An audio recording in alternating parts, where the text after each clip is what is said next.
أعوذ بالله من الشيطان الرجيم بسم الله الرحمن الرحيم Alhamdulillah Rabbil Alameen wa salatu wa salamu ala Rasulihil Kareem.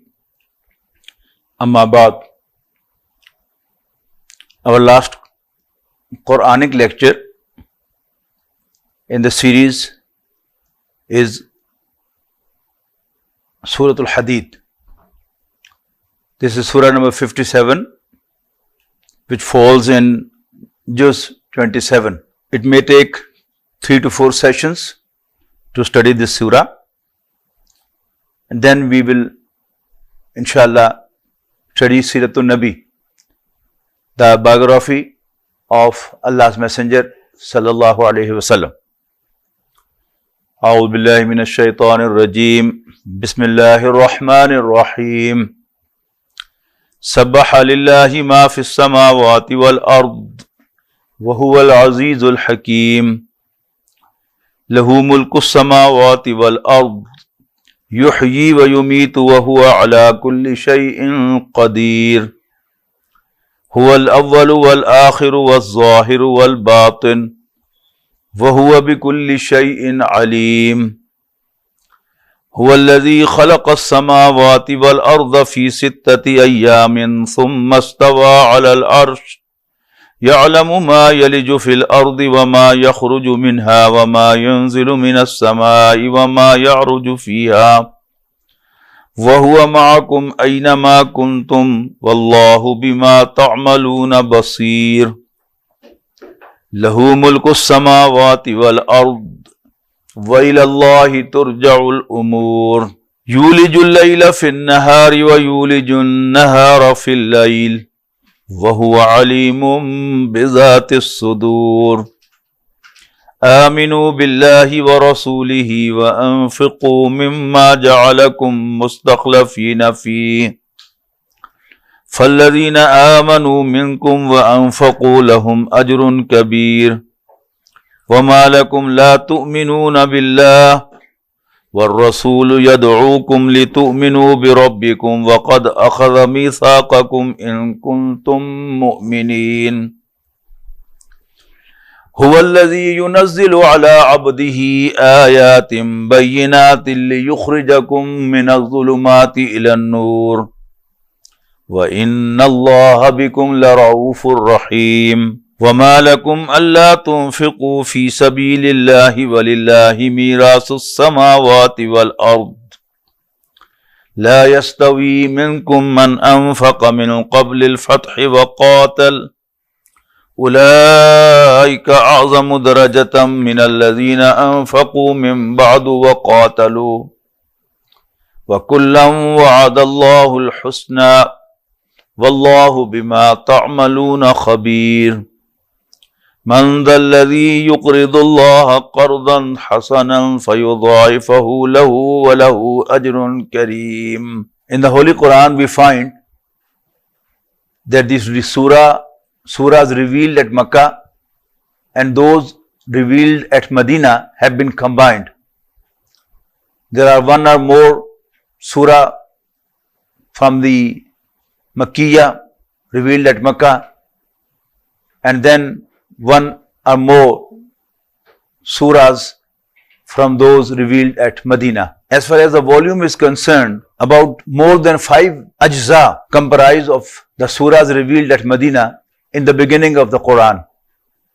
The first, Surah Al-Fatiha, is a Makki one, and then 4 surahs, Al-Baqarah, Al-Imran, An-Nisa, and Al-Ma'idah, are all revealed at Medina. So this makes a bulk of more than 5 ajza of the Quran.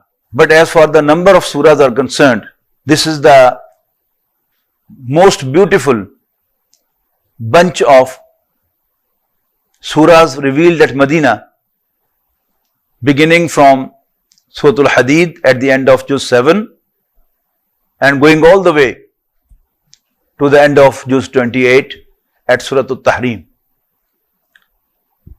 These surahs are 10 in number.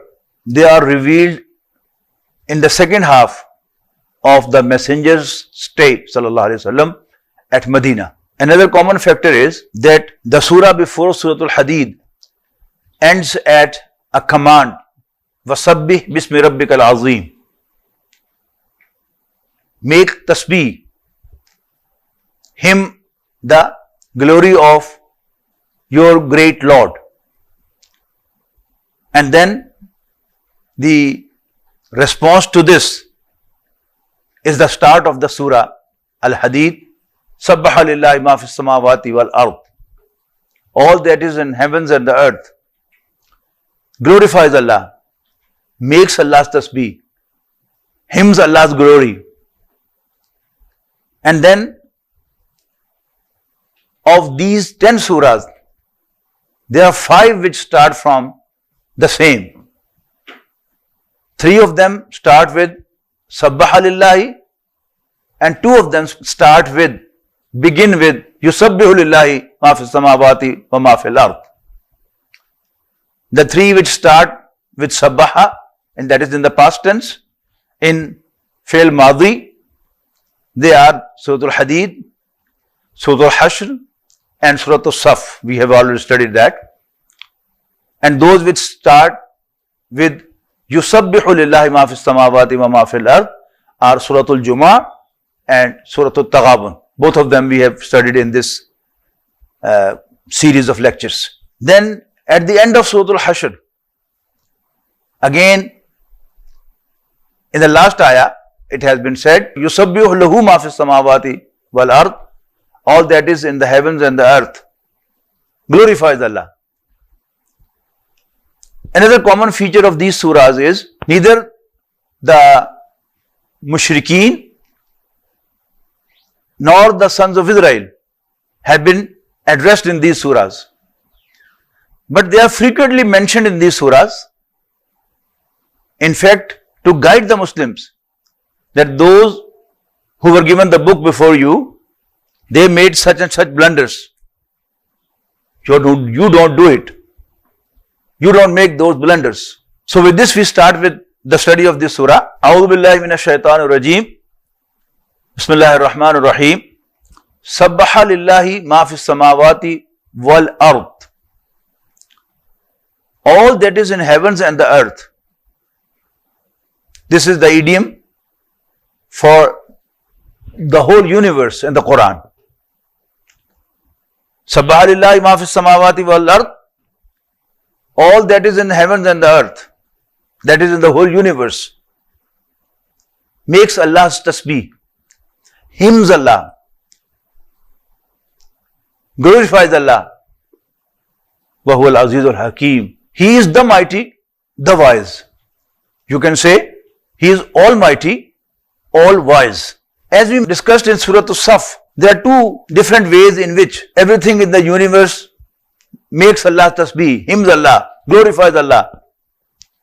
One is by its nature, it speaks out that the one who has created it is knowledgeable, knows each and everything. He is wise, He is capable. But in Surah Al-Isra, Surah Bani Israel, we find that Allah Almighty says that all that is in heavens and the earth and in between makes Allah tasbih, but you don't understand its tasbih, which means Allah Almighty has blessed everything with a speech which others may not understand, but they do make Allah's tasbih, they hymn Allah's praise by words too. Lahu mulku samawati wal ard. Kingdom of the heavens and the earth belongs to Him alone. The proof is yuhyi wa yumeet. He brings to life and puts to death. As when Sayyidina Ibrahim alayhi salam was reported to the king that a man named Ibrahim doesn't accept the king as his lord, as his master. So he was summoned before the king, and king asked him, "Who is your lord?" Ibrahim alayhi salam said, Rabbi allazi yuhyi wa yumeet. My Lord is one who brings to life and puts to death. That means this is the proof of the sovereignty. This is the proof of the kingdom. So here Allah Almighty Himself describes that sovereignty of heavens and the earth belongs to Him alone. Yuhyi wa yumeet. He brings to life and puts to death. Wa huwa ala kulli shay'in qadir. And He has power over everything. He is capable to do everything. Huwal awwalu wal akhiru wal zahiru wal batin. It's He who is the first and the last and the evident and the hidden. It's one of the most difficult places in the Quran to explain. Because the segments of two couples are opposite to each other. He is the first, He is the last. Simultaneously. He is the evident, He is the hidden. Again opposite to each other. وَهُوَ بِكُلِّ شَيْءٍ عَلِيمٍ. And He is knowing each and everything. Actually, this is to describe the relation of Allah to this universe.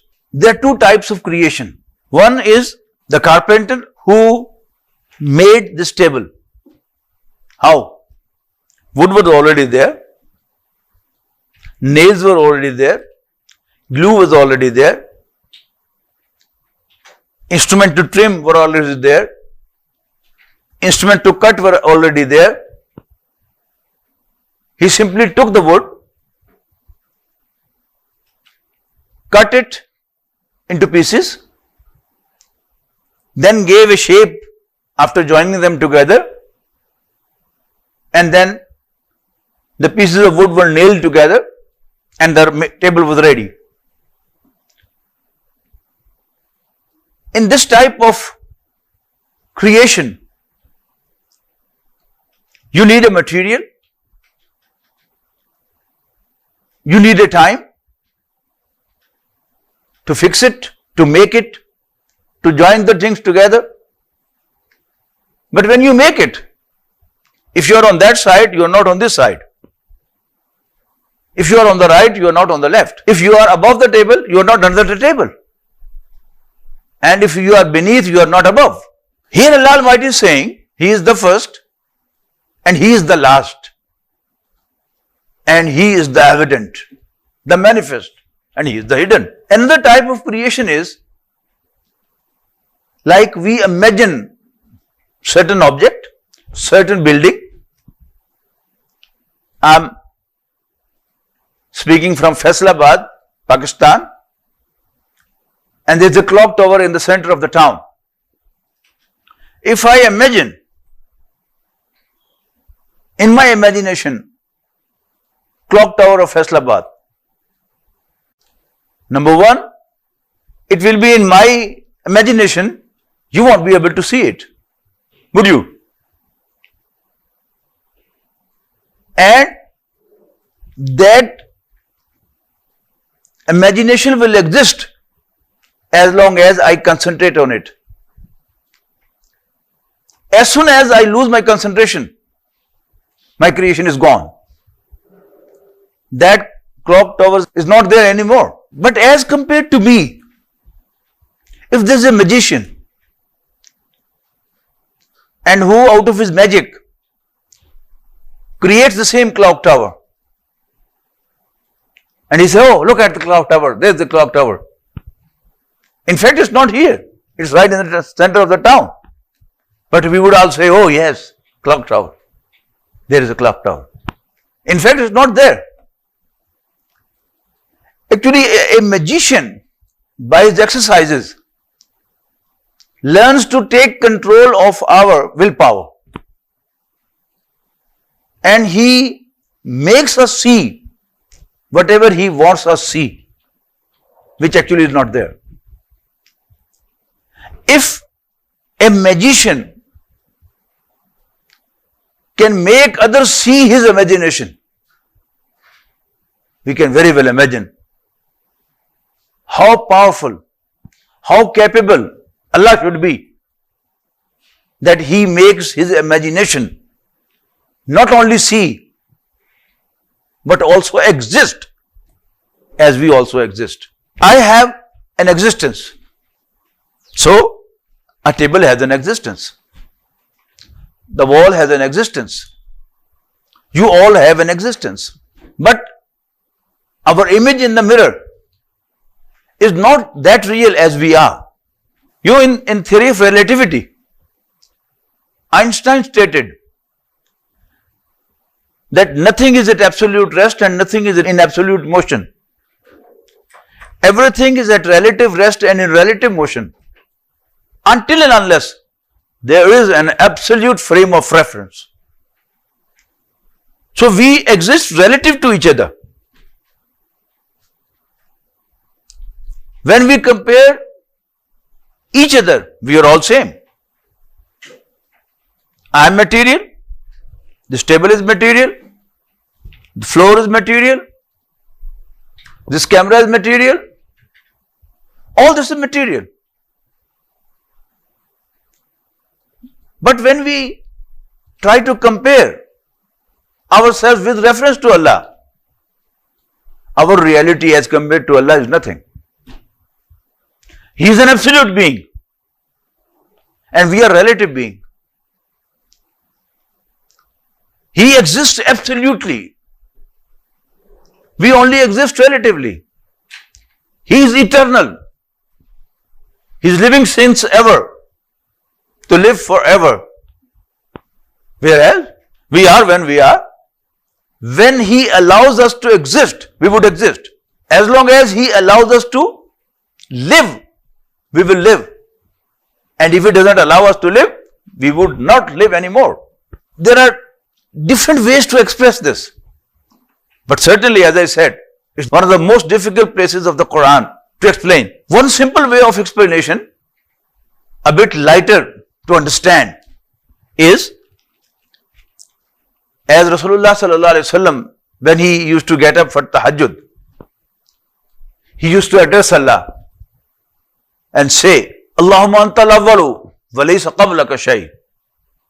Oh Allah, you are the first and there is no one before you. Wa anta al-akhiru wa laysa ba'daka shay. And you are the last to exist and there is no one after you.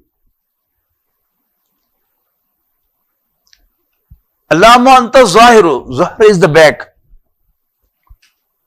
And the one who rides the back of the horse, he is higher. Allahumma anta zahiru laysa fawqaka shay. Oh Allah, you are the evident one. You are at the top and no one is above you. Zahir, one meaning is evident. The other meaning is riding on the back. As Zahar is the back. And Batn in Arabic is the belly, the tummy. Most of the animals, they walk their belly towards the earth. So, back is at the top and belly is below. So, Allahumma anta zahir. Allah, you are at the top. Walaysa fawqaka shay, there is no one above you. Wa anta batin, and you are the lowest. And walaysa tahtaka shay, and there is no one beneath you. This is a very simple explanation. When in the round of the translation of the Quran during the month of Ramadan, I made this description, and one of the mutakifin of our masjid, of our mosque, next morning said to me, why are you going to that detail? Very simple is, an old woman asked the Prophet ﷺ, where is my Lord? He said, oh, He is high above in the heaven. But the question is, my heaven is in this direction, while the heaven, the sky in California is beneath me. Because in the summer, The time difference between California and Pakistan is 12 hours. It is 4 o'clock in the afternoon in Pakistan, and it should be 4 o'clock in the early morning in California. The sky, the heaven, is not above. It's around the earth. So Allah is for us in this direction. But for those in California, according to that description, should be below us. The only explanation which suits Allah's dignity is that we don't say. Just for simple explanation, we can say that He is in the heaven. But those who think, those whose minds make queries, those who are bound to get answers of the questions, you have to give a satisfactory answer, which should be according to the dignity of Almighty Allah. We should not degrade Him. We should not insult Him. And that is that Allah's existence is the real one, absolutely real. We are relatively real, but not in the absolute sense. The absolute being is only Allah Almighty. He is everywhere. He is everywhere. Above, below, on the right, on the left, on the front, on the rear. Then the question is where we are. We don't exist.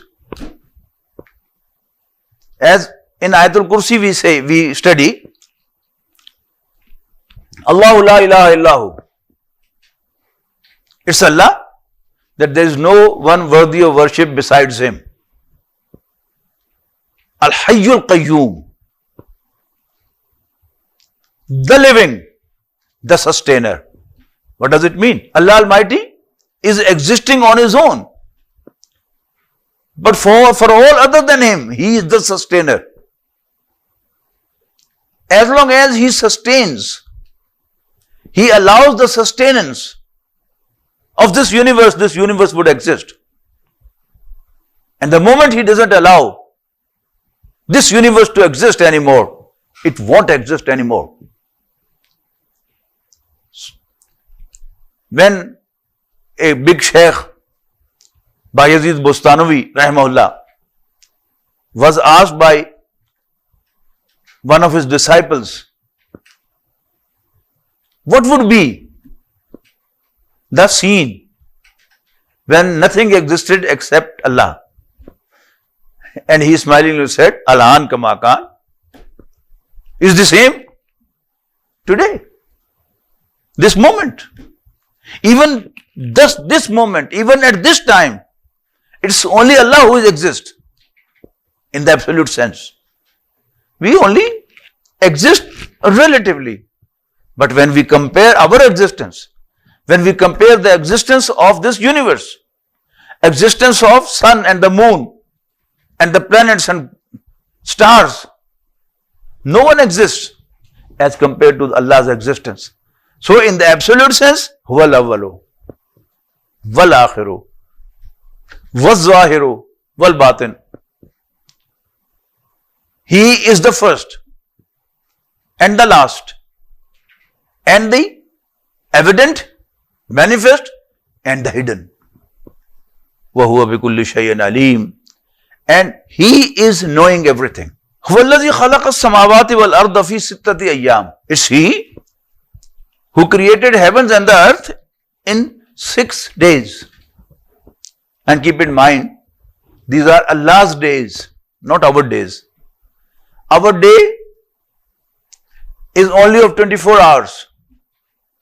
But in the Quran we find that Allah's days goes to as long as 10,000 years. The day of judgment has been described in the Quran as 50,000 years long. So we have no idea when Allah says in 6 days, how long it would be.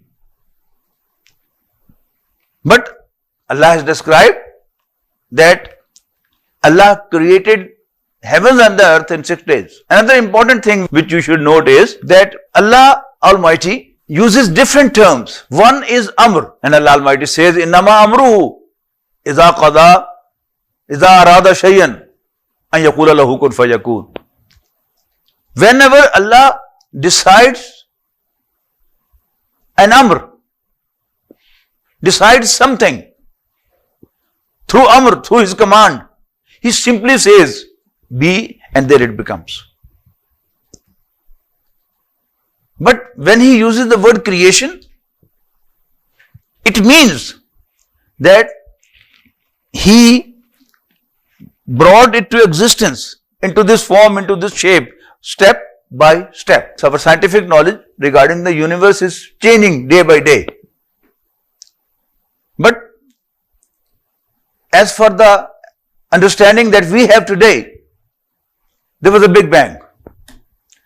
Nothing was there before that, and then something came into existence.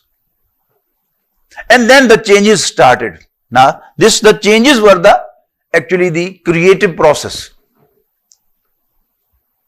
The Big Bang or something by Allah's command came into existence, nothing was there. To bring something to existence by Amr, no material is needed. Simply Allah's command is needed.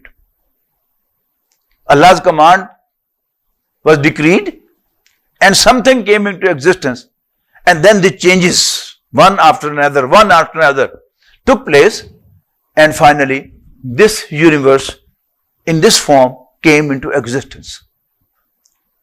So, in Surah Qaf it has been described, وَلَقَدْ خَلَقْنَا السَّمَاوَاتِ وَالْأَرْضَ وَمَا بَيْنَهُمَا فِي سِتَّةِ أَيَّامٍ. And certainly we did create heaven and the earth and all in between in only 6 days. وَمَا مَسَّنَا بِاللُّغُوبِ. And we were not tired at all. In the Bible which today exists, and no one claims it's the same as revealed from Allah subhanahu wa ta'ala, an addition has been made.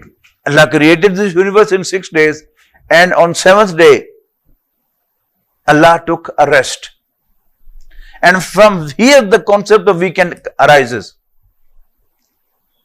Now the double weekend is that according to the Jews, the holy day is Saturday, and with the Christians the holy day is Sunday. So now the double weekend is there. But basically the concept of weekend, to work for 6 days and to relax on the 7th day, is from Bible, which presently exists. But the Quran negates that. He approves that yes, He created this universe in 6 days, but He was not tired at all, so He didn't have to relax or take a rest. هُوَ الَّذِي خَلَقَ السَّمَاوَاتِ وَالْأَرْضَ فِي سِتَّةِ أَيَّامٍ ثُمَّ اسْتَوَى عَلَى الْعَرْشِ. Arsh means throne. Throne of the king. What function the king delivered by sitting on the throne? He used to administer the whole kingdom. And there is a general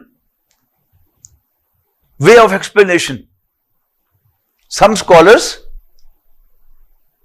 they treat the words of the Quran and the words of Hadith literally. Like Allah Almighty says that on the last part of the night, in the small hours of the morning, Allah Almighty descends to the first heaven and asks, is there anyone who seeks forgiveness from me so that I can forgive him? Is there anyone who has a problem, I should solve his problem? If anyone who needs something, and he should ask for it, and I should give him. Imam Ibn Taymiyyah rahimahullah was delivering the khutbah and he quoted this hadith. And one of the audience asked, how Allah comes to the first heaven? Shaykh stepped down from member. This way he comes down. The other way of thinking, the other way of explanation is that these are figurative. These are idiomatic expressions. Allah is everywhere, but He makes us feel that He is now very close to us. So, هُوَ الَّذِي خَلَقَ السَّمَاوَاتِ وَالْأَرْضَ فِي سِتَّةِ أَيَّامٍ ثُمَّ اسْتَوَى عَلَى الْعَرْشِ. Istawa yastawi. Sawa means even. If you look at the horse standing, its back is curved. It's depressed in the center and elevated both on the back and the front. But when a rider took full control on the horse and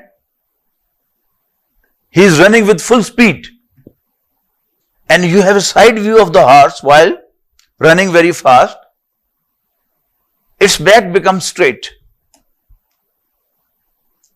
That proves the rider of the horse has a full control on the horse. When Allah Almighty, this act of having a full control on the horse is called in Arabic istawa yastawi. When Allah Almighty uses this word, it means He took full control on the universe. He created it and then He has a full control on it, and any center from which He controls the whole universe, that would be called a throne. It may be physically existing or it may not be physically existing.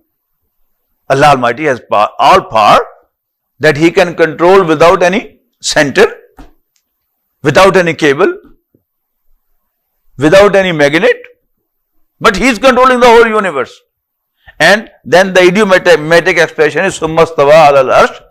Then He took full control on throne of authority.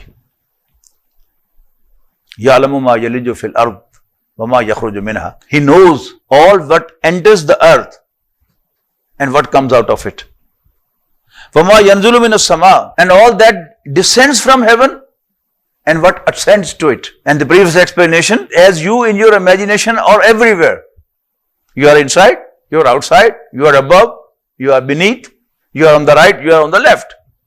So is Allah everywhere and watching everything. وَهُوَ مَعَكُمْ أَيْنَمَا كُنْتُمْ. And wherever you are, He is with you. وَاللَّهُ بِمَا تَعْمَلُونَ بَصِيرٌ. And whatever you do, He is watching. Again, the first segment of ayat number 2 was repeated. Lahu mulku samawati wal ard. Sovereignty of heavens and the earth belongs to Him alone. In ayat 2, the proof was yuhyi wa yumeet. He brings to life and puts to death. But here another proof of Allah's sovereignty has been given. And that is, وَإِلَى اللَّهِ تُرْجَعُ الْأُمُورُ. All the matters will be referred back to Him. All the issues will be referred to Him for final judgment. He would be the final referee. King is the one to make the final decision. There are different courts. In the democratic system, there is a civil court, then a session court, then high court and supreme court, a federal court, and then final court of appeal, that is the president or the queen or the king. So all the issues, all the matters will be referred back to Him and He would be the final referee. Yulijul layla fil nahar. He lets the night merge into the day. Wa yulijul nahara fil layl. And lets the day merge into the night. Now it's merging. It's not all of a sudden that night turns to day. And it's not all of a sudden that the day turns to night. No. At noon, it's full day. And then gradually, it's fading away. And then at sunset, the sun disappears. But the light gradually disappears. So it's a beautiful description that the night merges into the day and the day merges into the night in the evening. Yulijul layla fin nahar. He makes the night merge into the day. Wajulijun nahara fil layl. And the day merges into the night. Wahu alimun bizat sudur. And he has full knowledge of all what is in the breast. You know, one are the acts, the evident acts and concealed acts. Not only the acts, even the intentions behind the act, even your feelings are also known to him. Wahu alimun bizat sudur. And he is knowing all that is hidden in the breast. Now in 6 ayat of this surah, a beautiful and glorious description of Iman Billah has been given, and then a command. If you understand all this, Aminu Billahi wa Rasulihi. Believe in Allah and His Messenger. Wa anfiqu, and spend, invest. Mimma ja'alakum mustakhlafina fi. Of all what Allah has made you responsible on, of what Allah has made you vicegerents of. You know the concept of vicegerency. There was a time when Britain was ruling. King of England or Queen of Britain was ruling India, Indo-Pak subcontinent. But he or she had appointed a vicegerent, a viceroy, who used to exercise her authority on her behalf. All we have is Allah's. My body is Allah's. My power, my energy, my thinking, my time, my children, my wife, all are Allah's blessing to me. Allah has put all this to my authority, but nothing belongs to me. Even I myself, I don't belong to myself. I don't belong to me. But Allah has given me some authority to use my hand, to use my feet, to use my eyes, to use my ears, to use my brain to think, to consume my energies, my power. So this is all Allah's blessings given to me, given at my disposal, but they don't belong to me. But the above discussion about Allah subhanahu wa ta'ala makes me think that everything belongs to Him. Now, Aminu Billahi wa Rasuli, believe in Allah and His Messenger, wa anfiqu, and spend in His cause whatever He has given at your disposal of what you have. Wa anfiqu mimma ja'alakum mustakhlafina fihi, and spend of what Allah has made you responsible. Allah has made you vicegerents. فَالَّذِينَ آمَنُوا مِنْكُمْ وَأَنْفَقُوا. Well, those who believe and spend, لَهُمْ أَجْرٌ كَبِيرٌ. There is a great reward for them. In this surah, all the demand of Allah from His slaves has been summed up in 2 terms: believe and invest. Believe and spend. Iman and infaq. Aminu wa anfiqu. So now there will be two ayat on Iman and motivation of Iman. And then there will be two ayat on infaq, spending in Allah's cause, and motivation for it. So first of all, two ayat regarding Iman. وَمَا لَكُمْ لَا تُؤْمِنُونَ بِاللَّهِ. As I've said, in these surahs, the non-believers or the sons of Israel have not directly been addressed. They have been indirectly addressed, or they have been in words addressed, but in fact to make the believers listen and note. So, مَا لَكُمْ لَا تُؤْمِنُونَ بِاللَّهِ. Oh believers, what's the problem with you? That you don't believe in Allah. You don't trust Allah. You don't depend on Allah. You don't remember that all you have is Allah's, not yours. وَمَا لَكُمْ لَا تُؤْمِنُونَ بِاللَّهِ وَالرَّسُولُ يَدْعُوكُمْ لِتُؤْمِنُوا بِرَبِّكُمْ. Whereas the Messenger sallallahu alaihi wasallam is urging you again and again, لِتُؤْمِنُوا بِرَبِّكُمْ, that you believe in your Lord. You have a firm conviction in your Lord.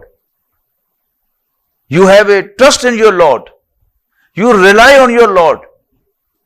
Again and again, Prophet sallallahu alaihi wasallam, Allah's Messenger, is emphasizing, is asking you to believe in Allah, to have a firm conviction, a trust. وَقَدْ أَخَذَ مِيثَاقَكُمْ إِن كُنتُم مُؤْمِنِينَ. And Allah has already taken a covenant from you if you are really believers. Who are the believers? Believer is one who confesses, who bears witness that there is no one worthy of worship except Allah, by saying, Ashhadu an la ilaha illallah. I bear witness that there is no one worthy of worship except Allah. Wa ashhadu anna Muhammadan. And so do I bear witness that Sayyidina Muhammad sallallahu alayhi wasallam is Allah's slave and his messenger. Wa ashhadu anna Muhammadan abduhu wa rasuluhu, or simply ashhadu anna Muhammadan Rasulullah. So, when we utter these words, actually we are making a covenant with Allah. We are making a firm commitment that we believe in Allah and we believe in His Messenger. In kuntum mu'minin, if you are really believers. If we look into ourselves, we probe our hearts, we explore into our breasts, we find, though we admitted that there is no one worthy of worship except Allah, though I confessed that Allah is my Lord and I am His slave, but there is no conviction there. Words are there, but belief is not there. Faith is not there. Then what to do? Allah Almighty is telling us, هُوَ الَّذِي يُنَزِّلُ عَلَىٰ عَبْدِهِ آيَاتٍ بَيِّنَاتٍ. It's He who reveals on His slave, Sayyidina Muhammad sallallahu alaihi wasallam, آيَاتٍ بَيِّنَاتٍ, clear signs, clear revelations. Why? لِيُخْرِجَكُم مِّنَ الظُّلُمَاتِ إِلَى النُّورِ. So that He may lead you from the depths of darkness to the light. The ayat of the Quran, they are light. And what's the function of light? If all of a sudden there is a complete darkness, I won't find my way to the door. We won't be able to see each other. But the moment there is a light, we would be able to see each other. I'll be able to find the way to the door without hitting anything. So there are different shades of darkness. deeper and deeper.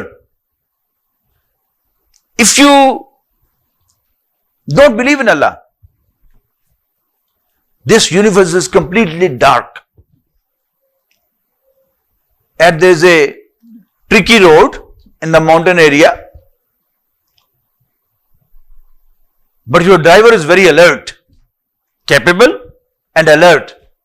You sleep, no problem. But if you find your driver drowsing, then you are in hell. What will happen? If you believe that this universe is running by accident, anything can happen. But the moment you believe in Allah, you find out, you come to know that it's not running on its own. It's not automatically running. It's Allah Almighty, fully capable, all-knowing, all-wise, who is running this universe. Then you are in light. There is no chance you will hit the door. There is no chance you will hit the chair. You will find the way. So Iman Billah is the light in this universe. And not to believe in Allah is complete darkness. Although apparently there is a light, but this earth is moving. As from geography we understand, from astronomy we understand that there are two types of movements. It's revolving around itself, around its own axis, and it's revolving around the earth. If it is revolving on its own, then it may take any turn. It may have any twist any time. But if we believe it's not revolving on its own, it is my Lord Almighty who is making it revolve, which is making it move around the sun, and who is controlling the whole universe, and He is fully capable to control it. Then yes, you are on ground. You are no more flying in the air. You are on the ground. You have found footing. This is the light. So, Allah Almighty has revealed the Quran. Allah Almighty has revealed these ayat, these signs on Rasulullah Sallallahu Alaihi Wasallam for the guidance of mankind, to bring mankind out of the depths of darkness to the complete light. In the beginning of Surah Al-Anfal, there is a definition of the believers. إِنَّمَا الْمُؤْمِنُونَ الَّذِينَ إِذَا ذُكِرَ اللَّهُ وَجِلَتْ قُلُوبُهُمْ وَإِذَا تُلِيَتْ عَلَيْهِمْ آيَاتُهُ زَادَتْهُمْ إِيمَانًا. Believers are those before whom, whenever Allah is mentioned, they fear. وَإِذَا تُلِيَتْ عَلَيْهِمْ آيَاتُهُ. And when Allah's revelations, Allah's signs are recited to them, زَادَتْهُمْ إِيمَانًا. They enhance them in Iman, in belief. وَإِنَّ اللَّهَ بِكُمْ لَرَؤُوفٌ رَحِيمٌ. And indeed, Allah is very kind and merciful to you. Revelation of the Quran is the proof of Allah's mercy, Allah's kindness. Allah made many favors to us. He blessed me with this life. He blessed me with eyes. He blessed me with ears. But the biggest blessing to me from Allah Almighty is that He revealed the Quran for my guidance. We have already discussed that how important is guidance. You have children, but you don't know how to raise them. They would become a problem for you. You have a lot of property, a lot of wealth, but you don't have the know-how how to invest that money, that property, that wealth. Very soon you will become bankrupt. So the biggest favor of Allah subhanahu wa ta'ala on me, on you, on all of us is that He revealed the Quran. وَمَا لَكُمْ أَلَّا تُنْفِقُوا فِي سَبِيلِ اللَّهِ. And now about the investment, spending in Allah's cause. وَمَا لَكُمْ أَلَّا تُنْفِقُوا فِي سَبِيلِ اللَّهِ. Oh believers, what's the problem with you? That you don't spend in Allah's cause. You don't invest in Allah's way, despite knowing that it belongs to Allah. وَلِلَّهِ مِيرَاثُ السَّمَاوَاتِ وَالْأَرْضِ. All the property of heavens and the earth belongs to Him. لَا يَسْتَوِي مِنْكُمْ مَنْ أَنْفَقَ مِنْ قَبْلِ الْفَتْحِ وَقَاتَلَ. Spending, investing in Allah's cause will be rewarded not only in terms of quantity, but also in terms of quality. The quality not only from one dimension, from many dimensions. A man spends 10 rupees, but his salary is only 15,000 rupees. Another man who is a billionaire, he spends 100 rupees. But with the common sense we can say that 10 rupees spent by a poor man are of greater value in Allah's sight than the billionaire who spends 100 rupees. So this is one dimension. A very important dimension of spending in Allah's cause is that in the life of Rasulullah sallallahu alaihi wasallam, there were days at Makkah, then days at Medina, but before the Treaty of Hudaybiyah, which Allah has called as the greatest victory, clear victory. Inna fatana laka fatham mubina. Before that, Islam was poor. Islam was apparently helpless.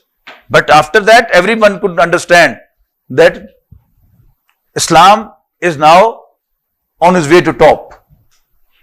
Now those who made investment in Allah's cause before the Treaty of Hudaybiyah and those who spent in Allah's cause and fought in Allah's cause after the Treaty of Hudaybiyah, they are not identical.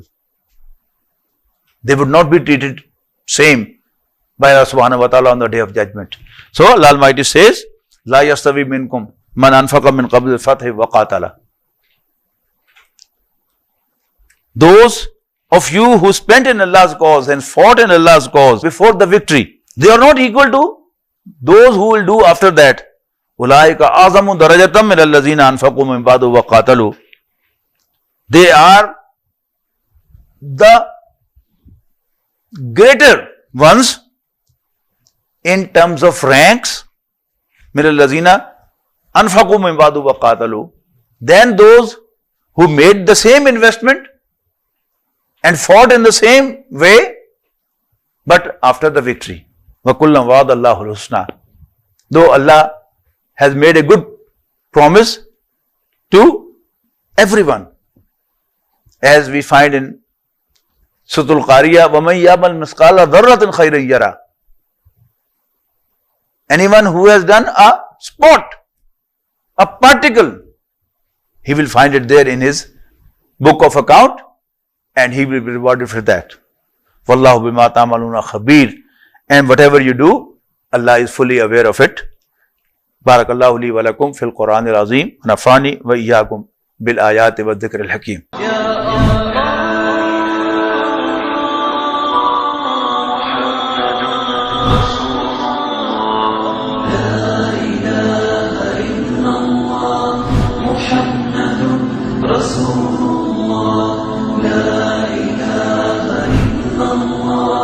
محمد رسول